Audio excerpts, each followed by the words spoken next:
The Last Word. Telling this tale with time most elapsed, apprehension's worry has long collapsed. Truth be told, I speak now in jest, nothing less. 'Twas never a chance of any connecting, for I was never worthy of one suspecting. The reason for this soon to be clear, and long before a midnight drear. For there was a poet and writer decades ago, but even so, you probably know, Edgar Allan Poe, who heeded the advice to write what you know.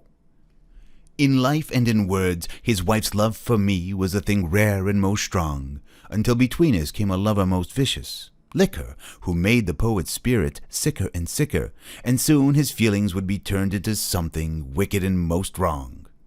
So when he aimed his axe, most disturbing of relax, I was startled, but not all the way surprised. But I soon filled with dread when I saw his wife's poor head had taken it instead. She bled, and the room turned red, so off I fled.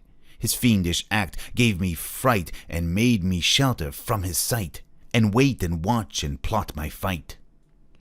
And when I saw his plan to bury in a wall, my horror grew tall, and likewise my appall, and I resolved to find the wherewithal to make a call, or use my paw, or somehow stall. For when finally did appear some officers of the law, I shrieked and shrieked until they heard my squall, leading mercifully to the great man's hall. But when later I realized he'd been freed, owing to a defect in the searching deed, and that he was the one who'd tortured and hanged, and not just in some story most gory, my dearly deceased and catly brother Pluto, my course was clear evermore. I would murder Edgar Allan Poe. So wonder no more about the mystery of his death, for I was responsible for his one final breath. Succeeding in gaining a status quite rabid, my mission was set in a motion most rapid. So I plotted and planned to infect the great poet, for his monstrous defect and his failure to know it.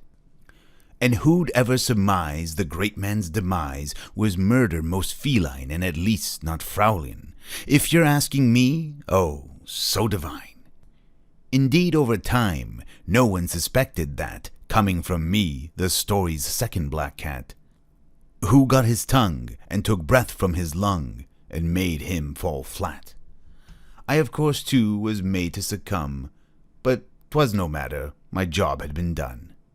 These simple words I jot, and for your eyes I have no box, oblong or otherwise, no muscle mass to tell a tale, for in guilt or remorse I do not flail. I only wish not to bore with truth and nothing more, coming from this creature black, furred, not bird, but wishing to be heard, with monster walled nevermore. Please excuse what seems a gloat when I say feel free to quote this newfound lore, and to do so evermore.